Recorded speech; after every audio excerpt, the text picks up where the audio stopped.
Oh.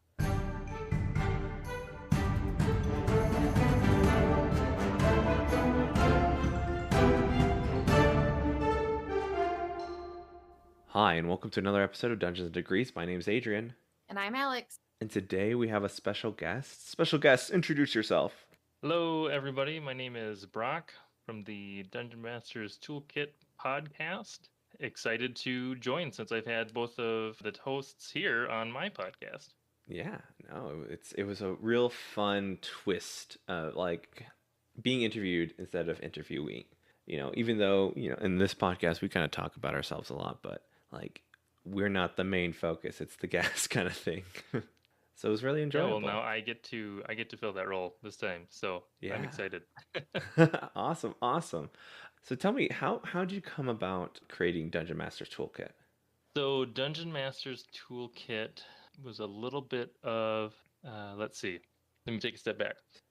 I wanted to, for the longest time, start a YouTube channel or some form of entertainment channel that I could talk about a lot of the things that I enjoy, mainly RPGs, right? Hmm. And I had been working through one of the things that I wanted to do for sure if I started a channel was to make sure that I could have some piece of content come out every single week because I know that consistency is really important for any type of media channel like that. And so I was writing down a whole bunch of ideas of like, okay, I could do an episode on this and I could do an episode on this, trying to get to basically 52 ideas Oh so wow. that I could for sure have something for an entire year, Mhm. which is challenging because it always seems like you have a bunch of ideas and then you write like five or six down and then you're like, okay, that's it. Where did they all go?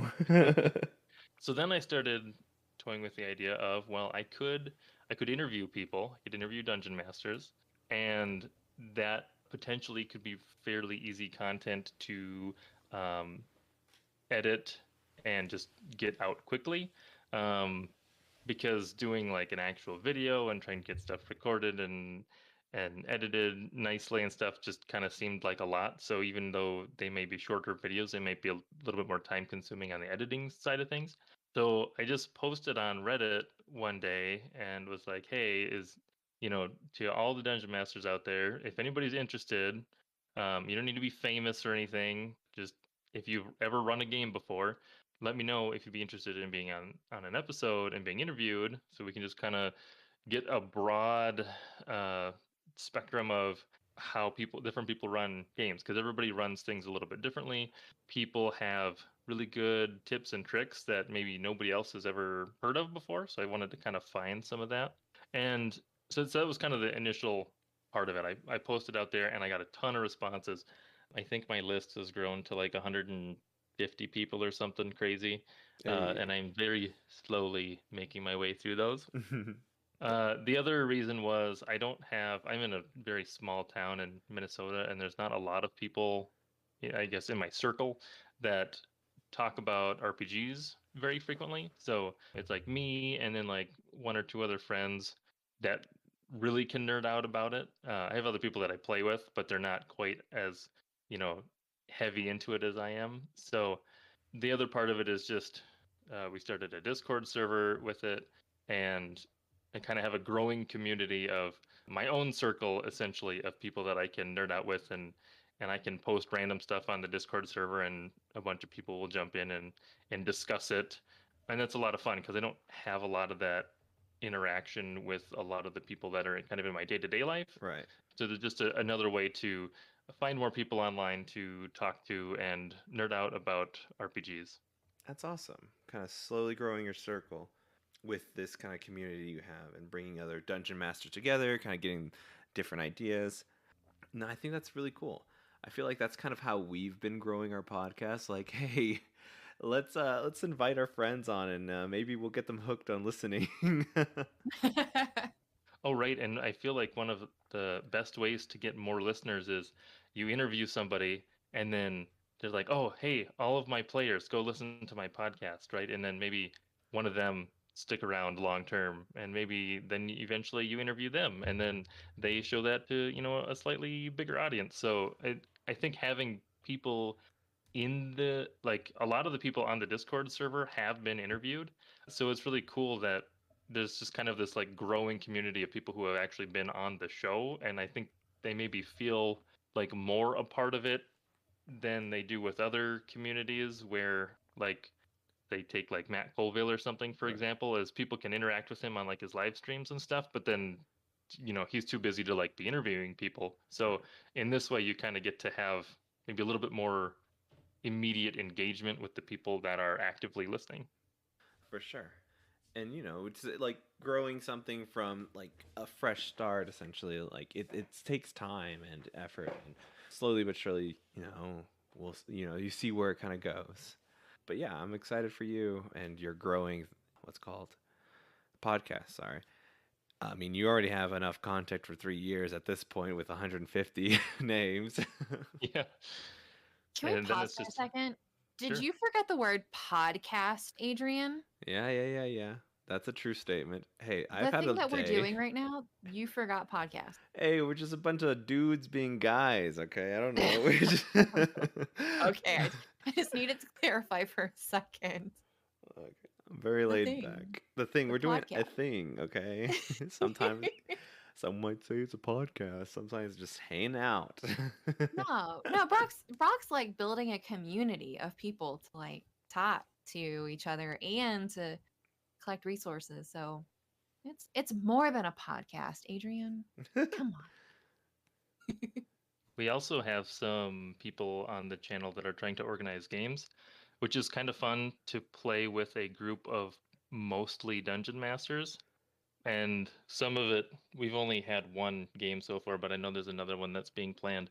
A good way for dungeon masters to show other people other systems that they might want to learn.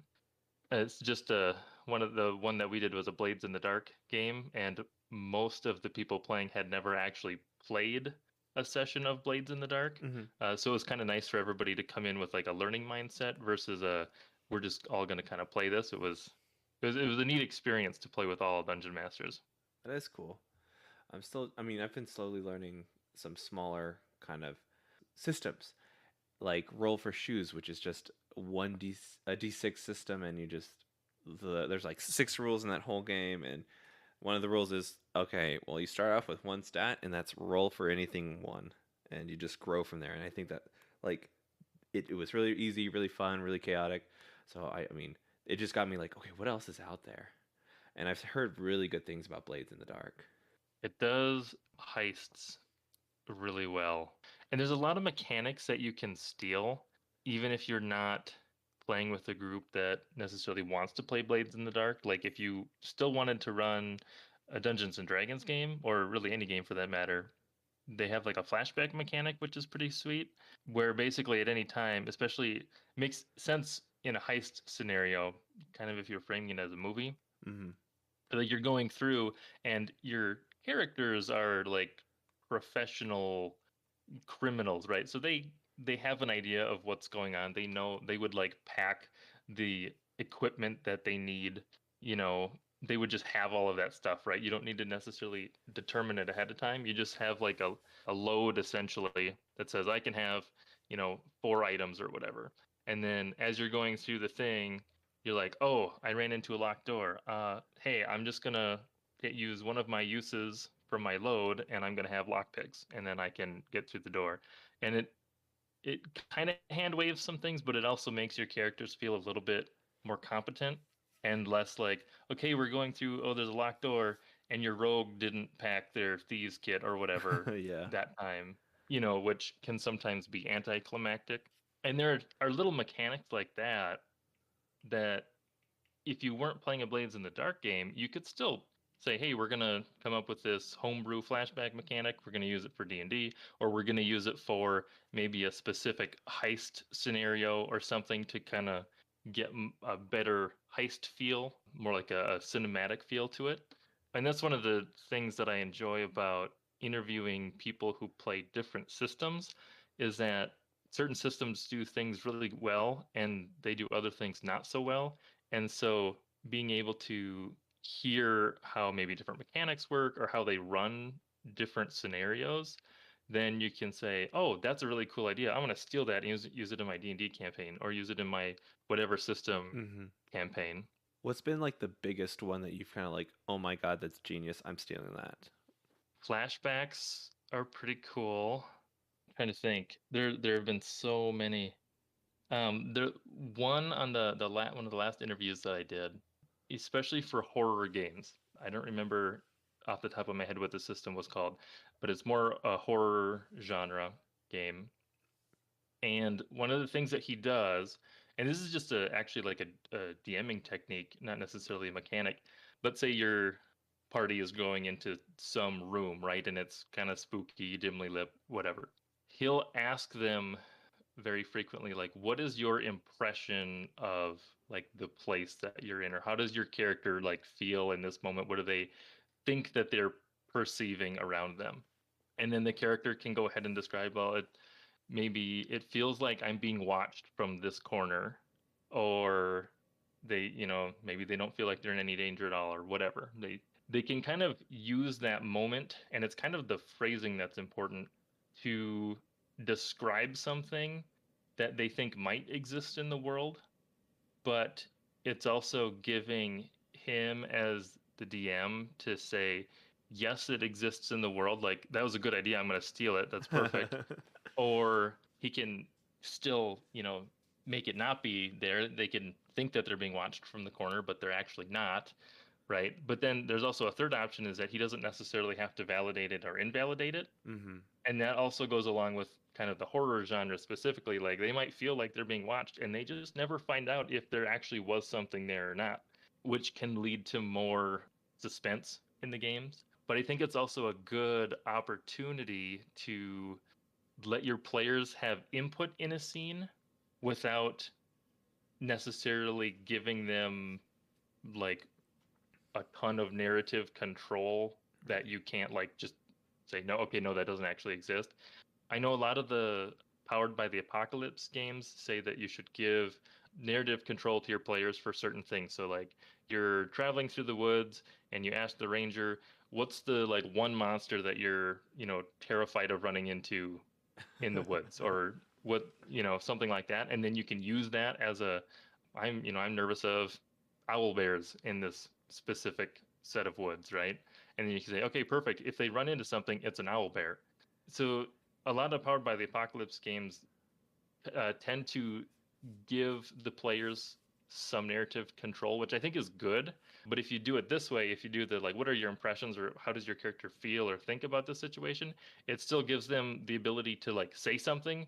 But then also, if it's just like really far fetched, you don't have to be like, that's automatically what's true. It's just that's what they are afraid of. It may be true, it may not be true. They may never find out. That's Thanks, I hate it. that's amazing. I think I've been slowly like starting to get this more not I guess hands on someone's character and how they feel about it. Like yesterday, I had a kind of a I want to say a care session with my players because we're getting into the last round or like the end game of Curse of Strahd, and I'm like so excited and I want to make sure like did I miss anything? What is it? What are your plans? If you die, do you want to even come back? Like, what is your ideals? Like, what's going on in your head? And in that session, I had like an hour with everybody. So like, I didn't do anything else after work. I just listened to everyone's ideas and what they wanted, and what they wished for in this last kind of set. And I took with one character like this wasn't even like probably not much lore that any of the other characters are gonna hear, but we just sat there for an hour just talking about somebody and his backstory and how they would react to these scenes, and we just kept going back and forth and like, I have a question for you, and I have a question for you, and that just felt so good, like having this kind of story moment with my players by themselves. So like enacting it in game with those mechanics that you just talked about, I think is something that I'm gonna steal what you've stolen, pretty much. And that's a big premise of my podcast, is we're just talking to as many DMs as possible and then finding those like unique mechanics or unique things that these people have learned to do and stealing them for your game, right? I mean, the whole podcast, maybe there are certain parts that aren't of interest to you, but there might be one thing in every episode that's like, oh, yep, I'm taking that. Absolutely. You're just essentially building that toolkit. I did Yeah. just listen to like one of the most recent episodes of, I guess, in real time, one of the most recent episodes of Join the Party, and they did a one shot off of their season, still in the same universe, still with the same, talking about the other characters, but they did it basically like offices and bosses that they did. They were in a publishing company and just three individuals that you would find, and their role for initiative was during another company took over their company, right? So bought them out, and then like that general Q&A that you have when somebody just buys you out and like, are you going to fire us? And it was initiative, as in that, like, you get to ask your things whether or not, or I guess in the order. So Hmm. I never thought, or I mean, I've thought about the other ways to use initiative, but that one was just like mind blowing. Like, oh my God, it's a Q&A. And then like their questions were still rolls. Like, did you roll this the way that you intended to ask, or did, the answer come out to be something you didn't? Or like whose favor was that question or answer? It's like that's such a cool way to think about the universe.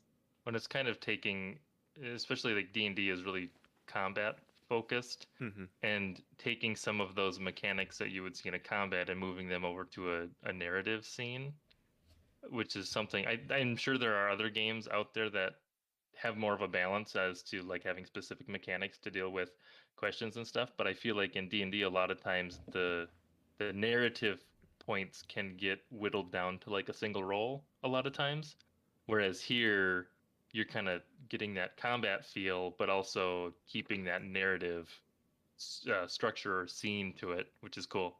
Yeah, Yeah. absolutely. Okay, how about the name? Why Dungeon Master's Toolkit? That's a good question, actually. I think, well, kind of like what I mentioned, the purpose of the channel is to, like I said, just get more information and really be a way to help me and anybody listening to get ideas and just be a toolkit of information. I also really like the game designers toolkit or whatever on YouTube. I don't know, I just the sound of it seemed good. There was a open domain name for the same for a website of the same name, so it all just worked out. Yeah. Choosing a name for your podcast, it's such like a almost a finite thing. Like you're stuck with that for a while.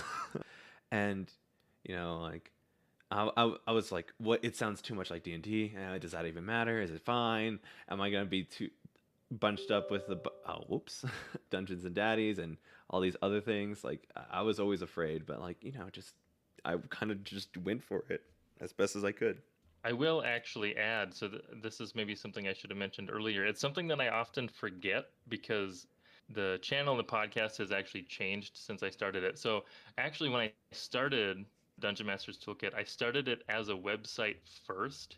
So I'm a software developer in my day job. And so one of the things that I often do will be to get ideas of random like web apps or random apps that would help me in my games. And then I go and make a little web app and throw it up on the internet. So the actual initial idea for Dungeon Master's Toolkit was to be a website with random web apps to like be like random generators or dice rollers or whatever it is. The first one I actually did was basically a D&D 5th edition creature generator based on Magic the Gathering cards.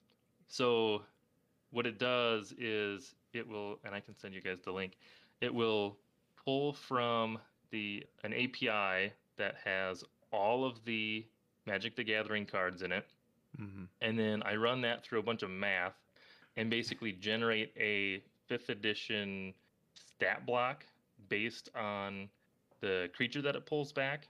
And so like the color, the cost of the card, its ability is all play into like what the final stats are. And that was kind of the initial thing that I started with, and then I was going to grow it out from there with just more web apps. I have a little dice roller on there as well, but then as I was doing that, I was like, hey, I could add a YouTube channel or podcast or something. And then that huge response of interview people came back, and I was like, okay, well, I guess I'm just doing interviews now. So I guess this is 3 years now. This is my life. Wow, a lot of people want to talk about this game. I guess it's kind of popular. That's pretty great. just it's been a good way to get people. I guess I don't know actually know how many people visit the website as much as just the podcast or the channel, but I have a decent amount of people coming in, so anything I do with the website will hopefully be more successful now. So it's a good multi advertisement area. I got stuff on YouTube, I got stuff on the podcast platforms, I got a website. You kind of hit me wherever. Awesome. Yeah. Okay, as a podcast, were you able to find enough like kind of usernames for each individual kind of like social media that matched? Did you get like the same username for each thing, or did you have to change it up a bit? Pretty much, well, I'm mostly just on Reddit and Discord. Discord doesn't matter because they give you that 4-digit number. Right. Reddit, I actually had to shorten it because Dungeon Master's Toolkit is one character past their username limit. Mm-hmm. So I think it's just Dungeon Master Toolkit is the Reddit account. I don't have a Twitter or anything, but the YouTube channel is available, which is good. So yeah, for the most part, I got exactly what the name was. Nice. Yeah, we've had issues like, oh, some other person has this UI. We gotta to figure out something else or something close to it. Oh, that's the worst part. Look, if I can complain about one thing about this podcast, it was that we did not do enough research, and I guess we didn't do enough research and like finding usernames that will all go across all of the platforms and it be the same one, and using the same number of characters and not using, something that somebody else has already. Oh, it's a nightmare. So, dear listener, do your research before you do this. Just stick to one. Or better, just don't podcast. Don't do it. That is definitely a challenge. And a lot of times when you're searching, you're like, oh, I got this perfect name. It fits, it rolls off the tongue. And then you'll like, okay, the YouTube is open, the Reddit is open, and then you'll hit like Twitter or something, and there'll be like some random account that hasn't been used in 3 years that has the handle, and you're like, no. It's so close. So close. We'll get there with some sort of assortment of letters some way, somehow, eventually. That's amazing.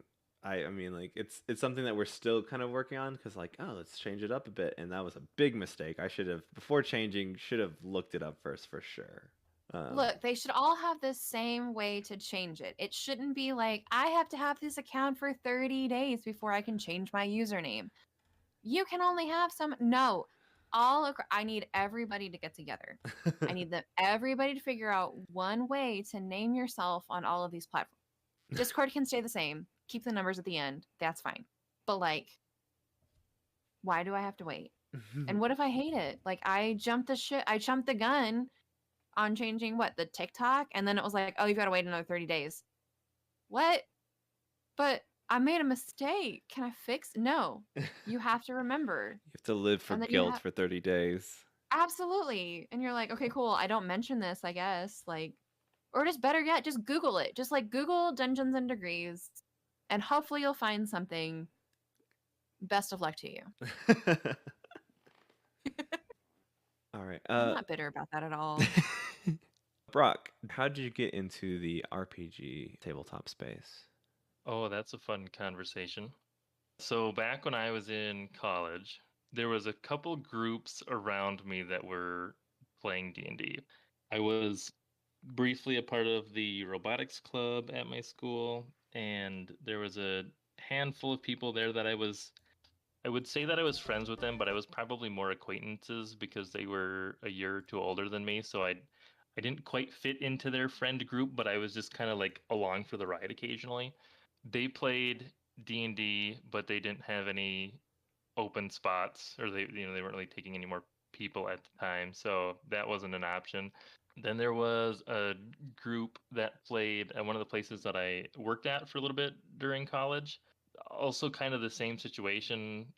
The schedules didn't work up, and they weren't really like at a point where adding somebody else really made sense. At Mm-hmm. least since I had never been exposed to games, I was like, okay, yeah, that makes sense. And now seeing how games actually run, it's like, you really could add another person pretty much whenever. Yeah. But what? It's fine. It's fine. Whatever. So I really wanted to get into them because I had heard how cool they were, and that it's like a video game except you can do anything you want, right? That's kind of the initial appeal of the Mm-hmm. games. Yeah. And so I really wanted to get into them, but I had no real group of people to like introduce them or to get introduced to them. So I ended up just looking at a variety of role-playing systems online just to see like, okay, do I get a D&D book? Do I get some other book? And I had found I'm a big Star Wars nerd. So I found that the Fantasy Flight game company had put out a Star Wars line of RPGs. So I ended up picking up their beginner set for Age of Rebellion, which is basically an RPG set in the Galactic Civil War for the Star Wars nerds in the audience.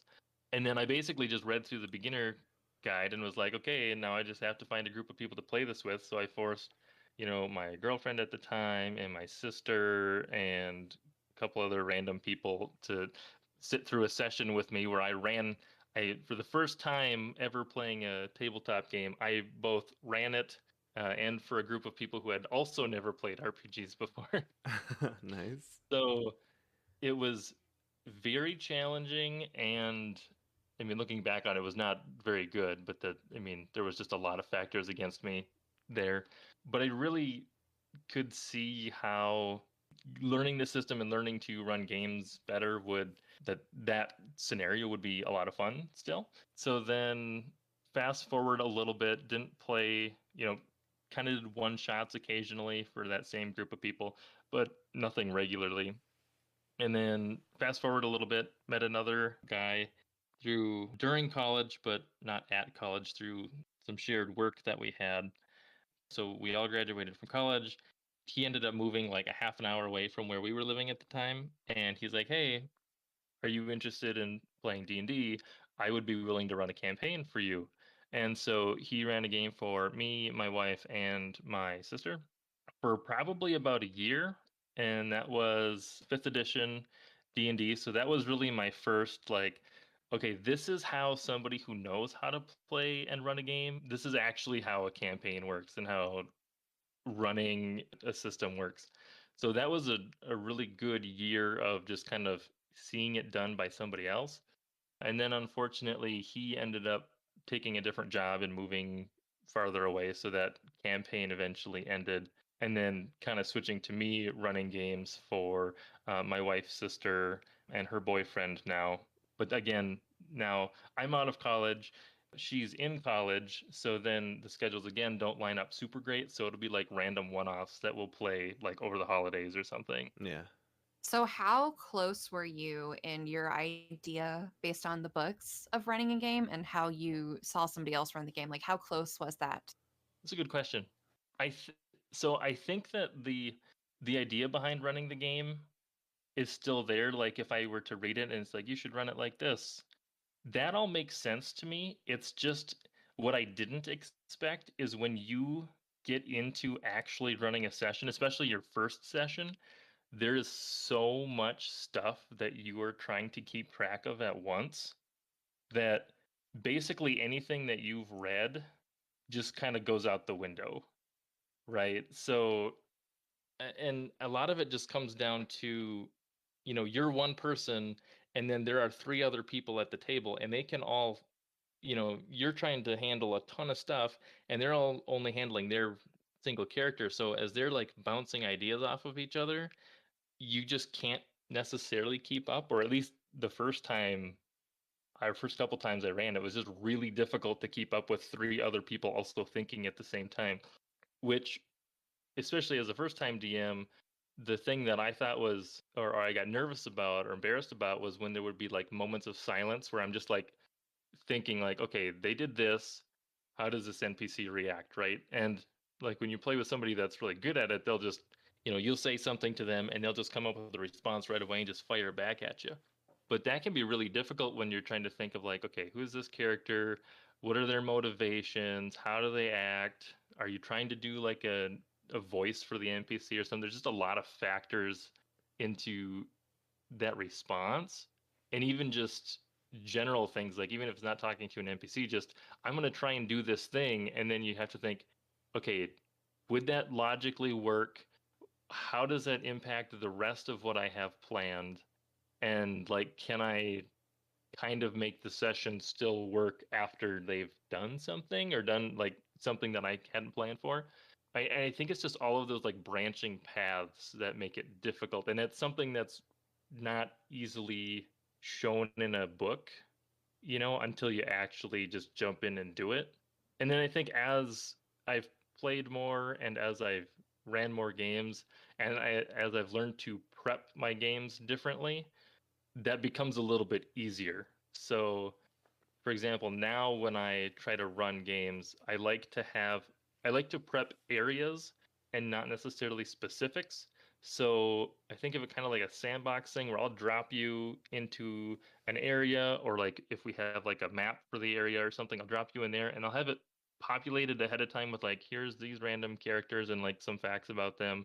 And then as the players move around the space and interact with it, kind of like a video game, I can react naturally based on what's already there. So it's more of like kind of building a wide sandbox for them and then letting them press on the sandbox, but they can't necessarily break it in the same way as if I have like one specific thing planned out for them and then they don't do that thing. I think that as a beginner DM, that was one of the biggest hurdles to jump over. Like, I plan everything out, and they go the opposite direction. And I think early on I got frustrated with that. I'm like, no, no, no, I don't know what I'm doing. Like, because you think like, okay, this is probably how they're gonna react, and it's usually not because they have a different mindset. They have different, I guess, ideals and what they want to do than what you thought they wanted to do, kind of thing. But now I've learned that I'm going to prep the beginning and the end of this, and whatever happens in the middle, I'm just going to react. And that's how my DM style has kind of formed since the beginning. Yeah, and I think so like as a DM when you're planning out those sessions, it's easy like you can see, since you know the beginning and the end, you can see like, oh, this makes sense to be like the most logical way to progress through to the ending. But if they don't know what the ending is, then they don't necessarily like I've had players who are like, okay, you should try to negotiate with this. So it was a situation where one of the characters was trying to steal a spaceship in the Star Wars game. And all he had to do was convince the guy at the space on the spaceship that he was like part of the maintenance crew, and he could, and then the guy would leave, and he could go in and hijack the ship. And he's like, I just really don't think I'm going to be able to convince him. I punch him in the face. And so, and it's like, oh, your negotiation skills are really good. You probably would have passed. It would have been fine. But the specific character, this was with one of the modules, was actually like a bounty hunter. So he's very competent in combat. So it was very difficult to actually beat him after he started throwing punches because it was like a first level character with like a nemesis type character that was fully statted out for Right. combat. Boring conversation, anyways. I really want to get into that system because I think one of our past guests, Ben, I forget his last name. Ben. Sorry. No, he plays that system too, and he told me all about all the wacky hijinks they're up to, and like kind of like, oh, you get to play an Ewok, and you do this, you can do that, kind of thing. It's like, oh, that's freaking nanners. I love that. If you would like to join a session, I have a one shot that I can run that I was gonna run in July, and then it's the 28th, so that happened. Have not gotten to run that yet. There was a couple other people on the server that were also interested in just experiencing the system Mm-hmm. from a DM standpoint. So I'll let you know when I'm actually going to run that. Heck So yeah, if you dude. wanted to hop in or just jump on and watch for a little bit or whatever. It's a really fun system. I really like the dice pool system, Hmm. and I'm probably biased because it was the first system that I ever like learned. Right. But since then, whenever there's a game that has dice pool mechanics, I'm all over it. Is it like dice pool as in like kind of like Shadowrun? That's the only other, or kind of. I think that might be similar.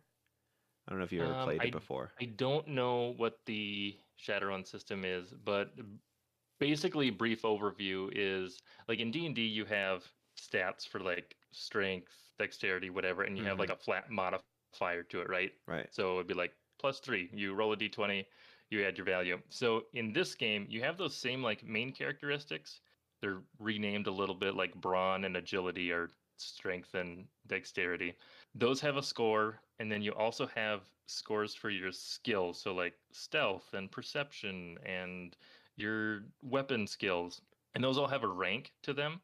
And then basically you combine those two values to come up with your dice pool. So there's various different dice that you can roll. There's like green dice, which are just kind of like generic Oh, okay. dice for you.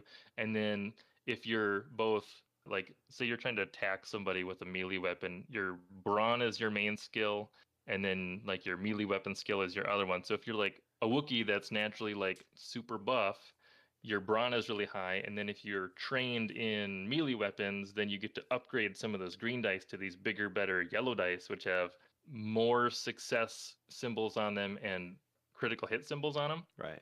And then the DM, so that's how you basically assemble your pool. It's based on what your stats are, and then that's what that is. And then the DM, instead of saying, difficulty is 15, they will set a difficulty in kind of the same dice but reverse. So there's purple dice, which are your difficulty dice. So like a difficult task is 3 dice, and it's basically on a range from no dice to 5 dice.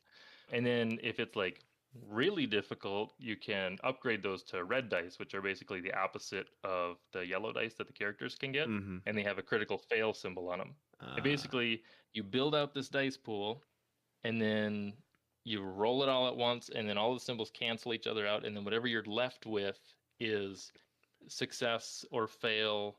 And then there's also threat and advantages. So Mm. you might fail a roll, but you had a bunch of advantages. So something good happens still, or you might succeed, but something bad happens. Right. Or so there's varying levels of success. So just because you succeed or fail doesn't necessarily mean that there's also that kind of good and bad spectrum as well. Yeah. And then there are like bonus and setback dice. So instead of getting like advantage in D&D, you can get boost dice, which you just add to your pool of dice to roll, and you might get a bonus for some abilities you have, or like if you take a moment to aim, you get some boost dice, or you might get setbacks because it's raining and things are slippery and it's dark, and you can kind of narratively build up the dice pools Mm-hmm. in a way that kind of is logical, and then Right. you roll it all and resolve it in one shot. I mean, okay, so the feeling of like grabbing all these dice usually is only reserved for like wizards. I got these big like fireball and lightning bolts, but you know, this seems like everyone gets this hunk of like dice mountain and you just get to toss it at the freaking table. Yep. So the one downside that it has is that it can be a little bit of a mental load to just do the like cancellation process, Mm-hmm. versus like I rolled 18 and I add 3, right? You can do that math fairly quickly. Right. Canceling dice is also pretty quick as well once you get used to it. But sometimes it can be like, especially when you first get started, it's like there's a lot of symbols. Which ones cancel which ones? But it is neat, because in some scenarios, like if you, let's say you added a setback dice for it raining or something, and then you roll all the dice, and like most of them cancel out, and then the one that doesn't cancel is the setback dice for the rain. So then you can be like, oh, well, narratively, you failed because it's raining, so I'm going to narrate the scene in a way that takes into account the environment Right. instead of just saying like it You didn't work out missed, right. So you right? can get Yeah. you can kind of extract some more information from the dice and the rolls, but it does take a little bit getting used to. Mm-hmm. But if you're playing online, there's a lot of dice rollers that do it for you straight off the bat, so you can just click on whatever dice you want to roll, hit it, and then it'll just say, "Here's your final result," and then it's super fast. Well, hey, look, I feel like I've already know half the rules, so I'm ready. Yeah, I'll let you know when that game is, and then you All can right. hop over and join. I really appreciate that. It's gonna be a good time. I'm trying to learn as many systems as I can right now because I feel like they all have their little quirks, but they also have like their benefits and their downsides. And I think that's just, I mean, part of just trying to make something perfect. It's this will work for combat, but this won't really work as well for like social scenes, and this will work for like negotiating money, but the system might not fit every asset it's trying to fit, kind of thing. Universal systems are hard. Oh yeah, for sure, for sure. And then you got to include magic or whatever your game has as a twist. But yeah, Alex, do you have any questions? I do not have any questions. All right. Yeah. I'm feeling excited, hearing about, everybody else's journey through the actual kind of podcast space, but also, what you're growing and, how it's like came from like, oh, this would be a nice little cool idea. And then it just grew into something else entirely. It's just very inspiring and it's amazing.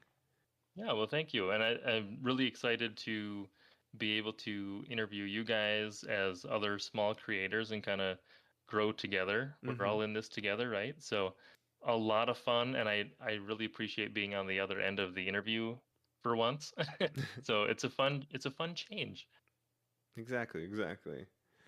Just mirroring that sentiment I had at the very beginning. Oh yeah, Brock, where can we find you? What do you want to plug?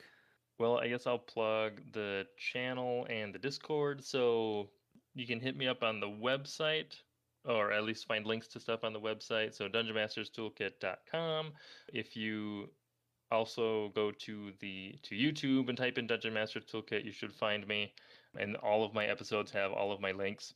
There is technically a Reddit page that is not super active, but I do post on there when I have new episodes. That should be the same Dungeon Masters Toolkit. There's r/Dungeon Masters Toolkit.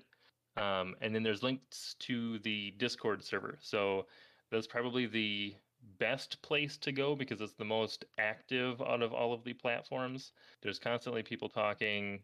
There's some games that are getting planned right now.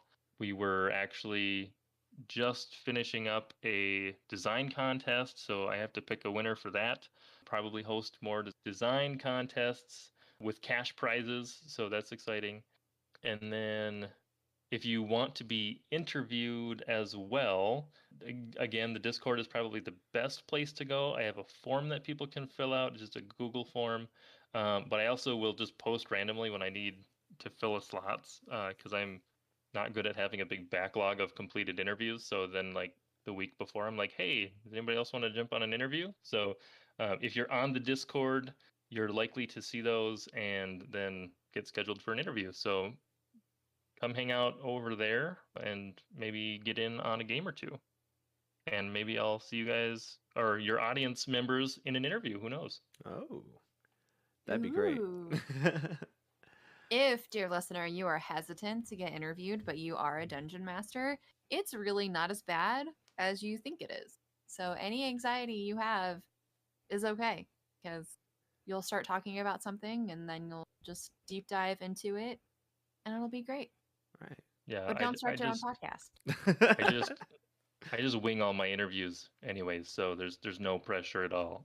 Oh yeah, it's a pretty good time. Yeah, but yeah, thank you so much, Brock. It was a pleasure talking to you. Yes, I had a blast. Thank you for having me on. Of course, of course. Absolutely. And thank you, dear listener, for joining us for another episode of Dungeons and Degrees. You can find us wherever pods are cast. Please like and share and rate us 5 stars on Apple Podcasts.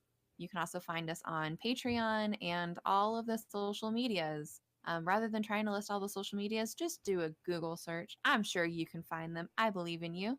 If you don't, you can never find another group that wants to play. Well, thank you so much. My name's Adrian. And I'm Alex. Go have some fun.